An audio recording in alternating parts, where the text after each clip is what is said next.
In this video, we're going to continue to talk about proving identities, but we're going to use a third method now. We're going to talk about how you can use factoring or going in the opposite direction, distributing to prove an identity. So for this example here, this first example, I'm going to use factoring. So I'm going to choose this left-hand side here to work with, and I want to show that it's equal to the right-hand side, 1 plus 2 secant x over secant x. I'm going to factor the numerator of the left-hand side. And we're typically used to thinking of factoring and associating that with polynomials. So you need to get in the state of mind and think about cosine squared x plus 4 cosine x plus 4. Think about it in terms of a polynomial, so it helps you picture how you need to factor this. So even though it's not equal to x squared plus 4x plus 4, I want you to kind of think about it in that way. How would I factor x squared plus 4x plus 4? In my first parentheses, I would have x plus 2, and then in my second parentheses, I would have x plus 2. But we're not talking about x's here, we're talking about cosines. So I'm going to factor cosine squared x plus 4 cosine x plus 4 as cosine x plus 2 times cosine x plus 2. Again, the numerator is not equivalent to x squared plus 4x plus 4, but I wrote that down to kind of get you in that frame of mind to think about factoring, how I would factor this if it were a polynomial. And then that's still going to be over cosine x plus 2, which is equal to, or what we're trying to prove that it's equal to, 1 plus 2 secant x all over secant x. Okay, now I have cosine x plus 2 on the top and the bottom, so I can cross those off. That's a factor of 1. So I'm left with cosine x plus 2, and I want to show that that's equal to 1 plus 2 secant x all over secant x. So what I'm going to do here is, since I notice on this side, which is what I'm trying to work for, I have a denominator of secant. So I'm going to try to make on the left-hand side that I'm manipulating, I'm going to make a common denominator of secant x on the top and the bottom of both of those terms. So in order to do that, I'm going to multiply the top and the bottom by secant. And then over here, top and the bottom by secant.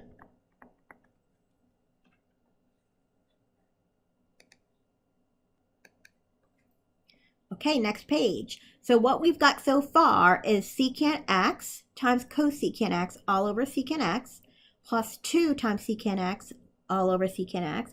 And again, the reason why I did that is I saw in the right-hand side was what I was trying to work towards. Okay, I wanted to make a common denominator of secant x to try to work towards this side over here. So looking at this now, I'm going to clean it up a little bit. I know that secant x and cosine x are reciprocals. And when you multiply reciprocals, you get 1.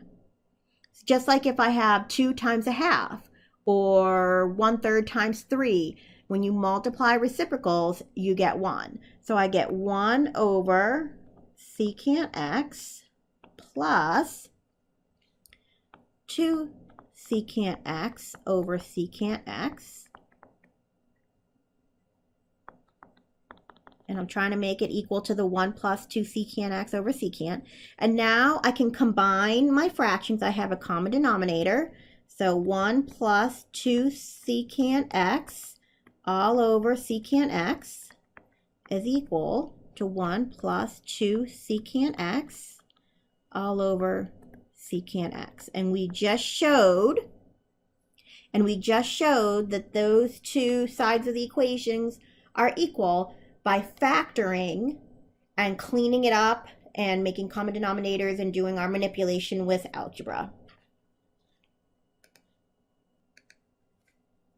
Okay, in this second example, again, we're going to use factoring to prove this identity.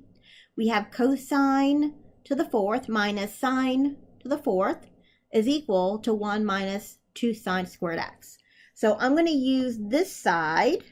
I'm going to factor and show that it equals this side. Okay, now remember, I want you to, it's not equal to x to the fourth minus y to the fourth.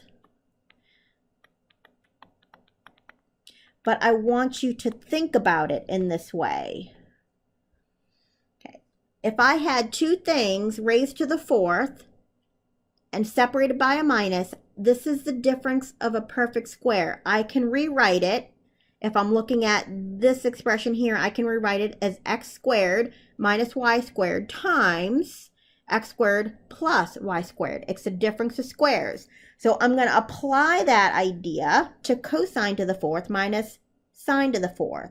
And I'm going to write that as cosine squared x plus sine squared x times cosine squared x minus sine squared x. And remember, we're trying to show that it's equal to this. I won't keep writing it down, but that's our goal. If you notice, this is our Pythagorean theorem. Cosine squared x plus sine squared x is equal to 1. So I'm going to replace that with 1. That simplifies it quite a bit. Then I'm still left with cosine squared x minus sine squared x. And I'm still trying to show that this is equal to 1 minus 2 sine squared x. Now, a little side note over here. Remember that cosine squared x plus sine squared x is equal to 1. So if I solve this for cosine, I get cosine squared x is equal to 1 minus sine squared x. So I can replace cosine squared x, with 1 minus sine squared x. So I'm going to replace cosine squared x with 1 minus sine squared x. So I have 1 minus sine squared x minus sine squared x. So this whole thing right here, let me put it in a different color for you to help you see this. I'm replacing cosine x with 1 minus sine x. So this here is being replaced by this. And then I still have 1 minus sine squared x. And I'm trying to show that that's equal to 1 minus 2 sine squared x. Now I can combine these like terms. I have 1 minus sine squared x minus sine squared x. That's 1 minus 2 sine squared x, which is exactly what we were working for. And we just did it. We proved that cosine to the fourth minus sine to the fourth is equal to 1 minus 2 sine squared x.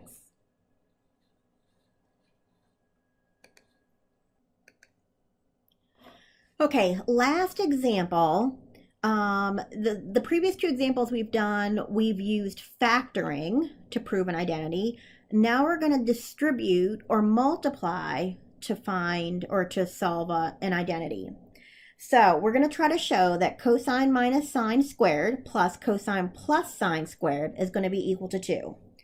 So I'm going to choose, obviously, this is the more complicated side, and I'm going to try to manipulate this. And I'm going to square cosine theta minus sine theta and cosine theta plus sine theta. So I'm going to take cosine theta minus sine theta times cosine theta minus sine theta plus, and I'm going to do the same thing for cosine theta plus sine theta times cosine theta plus sine theta. And I'm going to show that that big mass is equal to 2. So this is basically just distributive or foiling. I'm going to take cosine times cosine, cosine times sine, and then repeat the process. Sine times cosine, and then actually minus sine times cosine, and then minus sine times minus sine.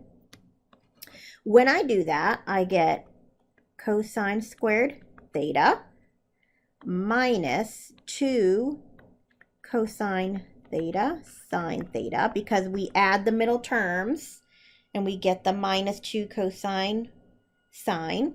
And then when I take minus sine theta times minus sine theta, that gives me a positive sine squared theta.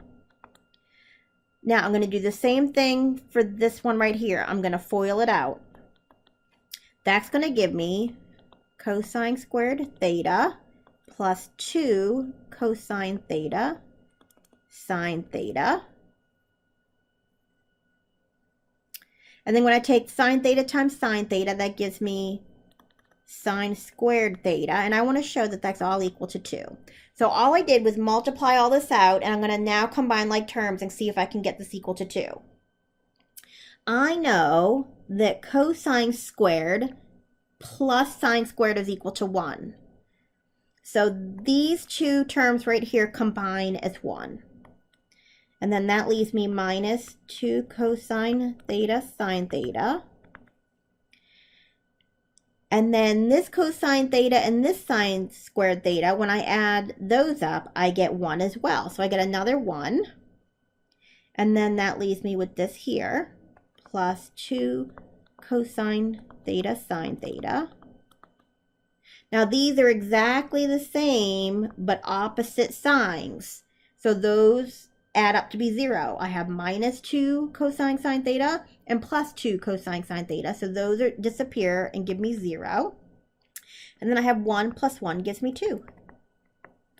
And there you go. We just used distributive property, or if you like to use the term foiling, to solve this identity.